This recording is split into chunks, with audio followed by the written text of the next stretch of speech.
Hello, today I'm going to review the Mario movie fire-breathing Bowser figure. Now this figure goes for around $30 at most places and stands about, I don't even know how many inches is that. Looks to be around 8 inches or 7 inches or something like that. It's very big and I will show some comparisons. But anyway, I will start the review now. In terms of articulation on this figure, he has a lot. He has leg articulation, knee articulation, foot articulation where you can bend the feet. He has tail articulation right there and right here.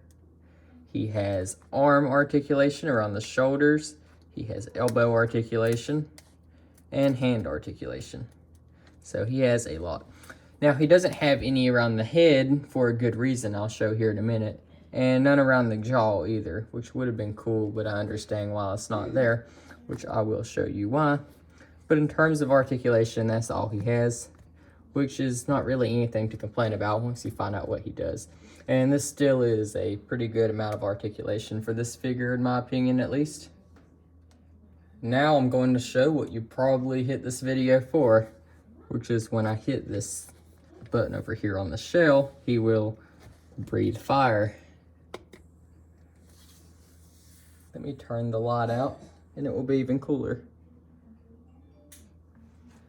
Hang on, there's still a little bit of light from that window, but you should be able to see it better now.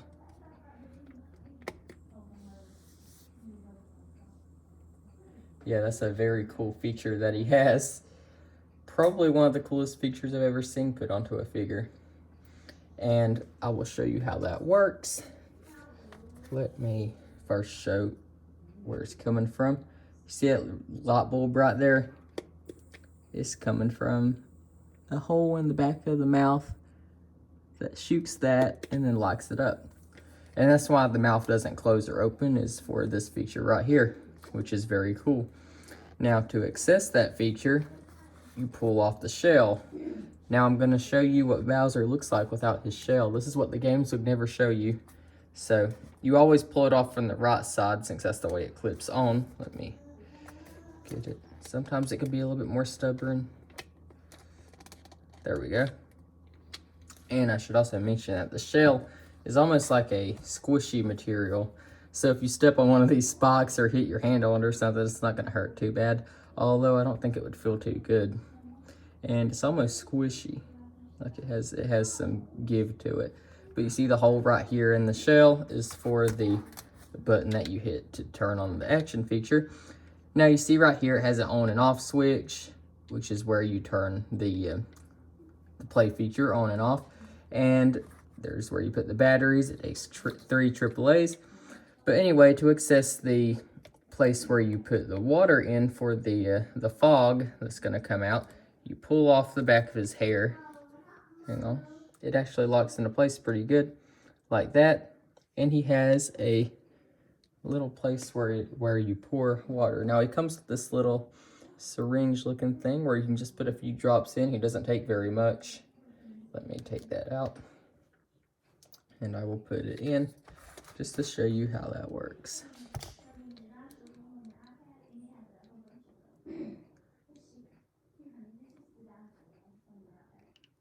It doesn't take very much.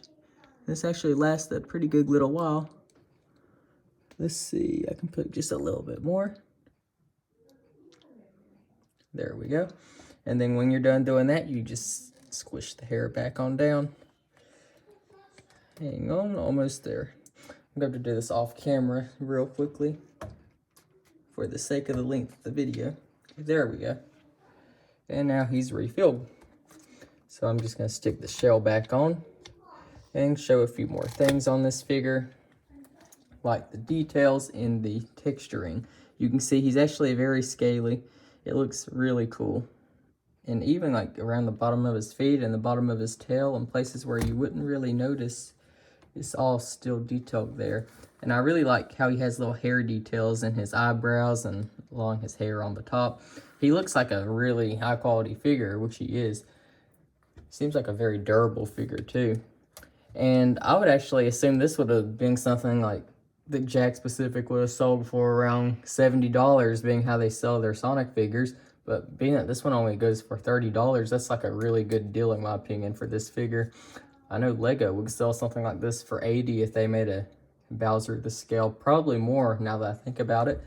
So this is I'm going to go and say it's a perfect figure. I have no complaints about it. The painting and everything is really good. There's a few places where, like, you can see the seam lines. That's not really anything I complain about though, as long as they're not cracking and breaking. And the printing is like really good on this figure. Look at his eyes. They look really cool too. And I should probably also mention how he feels. It's not like a normal plastic, but it's not as rubbery as you might think either. It's like a really high quality material. At first I was kind of worried it was going to be cheaply made, but no, he feels really high quality. It's just a different material. Makes him feel more like a turtle, I guess. But anyway, that's everything I have to say about the fire-breathing Bowser figure from the Mario movie. So thank you for watching, and bye-bye.